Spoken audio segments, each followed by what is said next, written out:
perfect. Right, wait, it's over, cool, right. Okay guys, it's not quite perfect, but it's damn near there. And why do I say that? Let's talk about it.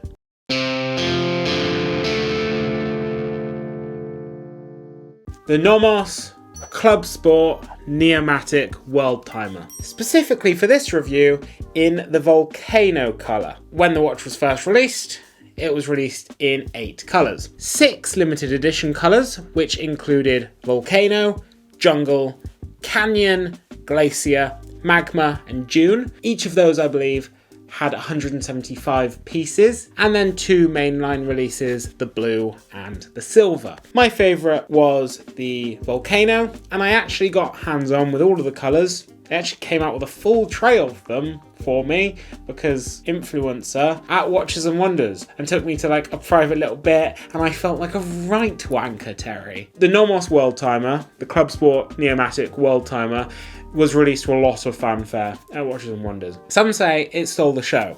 And why is that? Well, let's go through some specs. First of all, it is of course a world timer. That means you can track every single time zone on Earth at the same time. The dimensions of this very complicated world timer are a diameter of 40 millimeters, a height of 9.9 millimeters, and a lug to lug of 48 millimeters. It does wear a little bit larger in my opinion than 40 millimeters, but just because Nomos do have an obsession with very long lugs, we all know this. If you accept them for it, you love them for it at this point. If you don't, you don't. If you do, you do. They're not changing it. We'll overlook it. This thing has a water resistance for a world timer of 100 meters. So this watch is of course automatic, and if you turn the watch over, oh my god, the movement is stunning.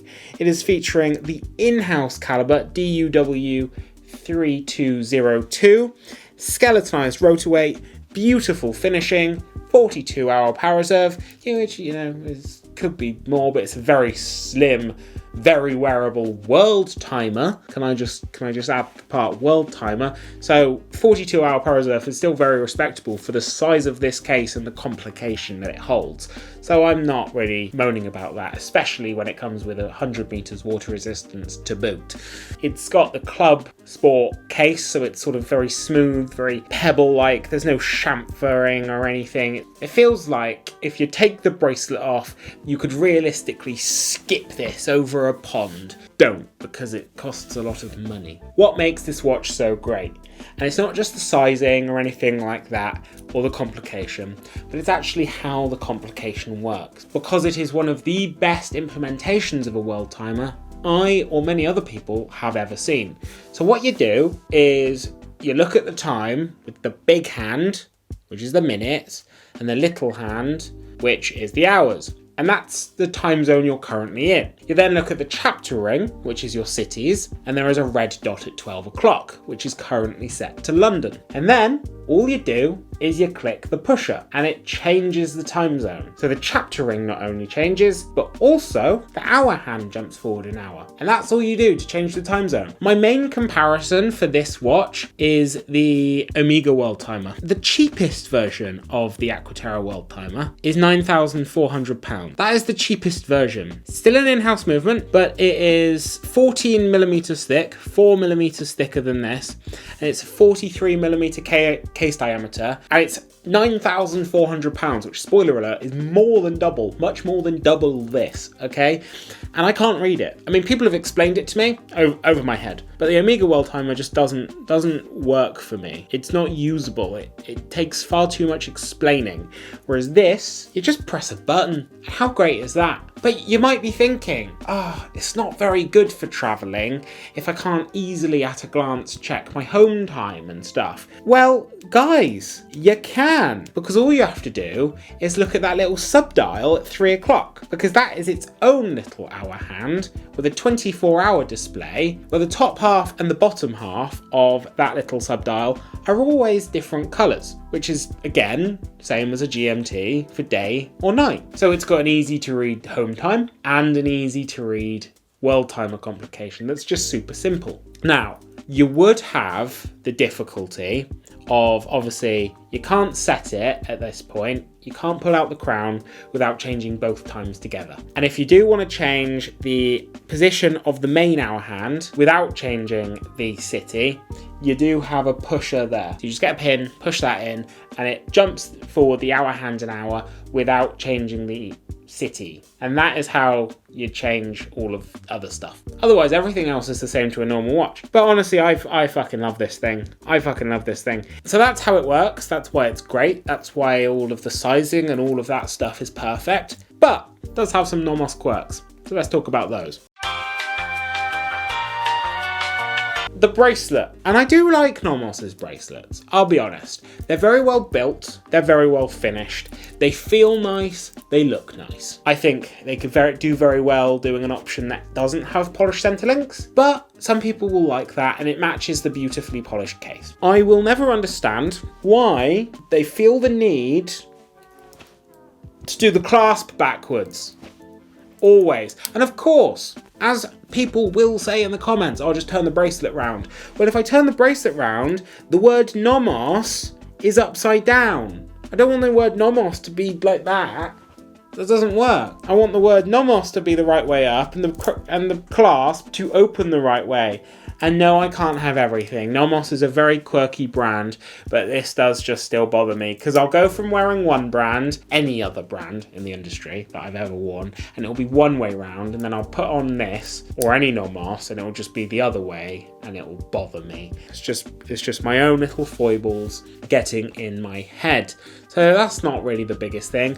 Also, I would really like them to introduce at this point and at this sort of high level in their collection, when they're doing these sorts of complications, I would like them to do a true on-the-go micro adjust. This system, where it is a quick release spring bar on the micro adjust, it does work. You can do it toolessly. Even I can do this toolessly actually, which is quite nice. Takes me a minute or two. Again, would quite like them to do a true micro adjust. And also, I would like them to maybe start using screws at some point in their bracelets, not pin and collar. Tiny issues these. I think all three of these are small issues. And again, all with the bracelet, I prefer screws. I think my biggest complaint out of those three is probably micro adjust. All of those things can easily be overlooked for what is undeniably just the watch head and everything. Damn perfect. I alluded to the price earlier, and the price of this watch for everything that you're getting. Terry, do you know the price? It's around 4K, isn't it? Yeah, £3,940 for a very sporty, swim wearable, travel-esque, suit wearable with the polishing, go anywhere, do anything Worldtimer. With an in-house movement, a great level of finishing, a beautiful movement. I love this watch, and you can damn well be sure that another video will be coming out about this come December time. So keep an eye on that. Nomos, thanks for lending it to me. I wish you made more than 175 of these. If I really had to choose one from the two main line in the collection, oh, I would choose the silver. I wouldn't, I'd choose this one.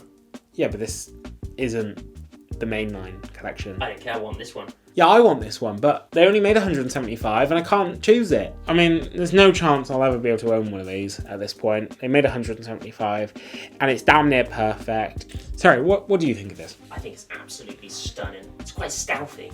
I'm not a huge fan of polished links, but I'd happily overlook that incredible dial. It's a strap beast as well. It goes well on anything.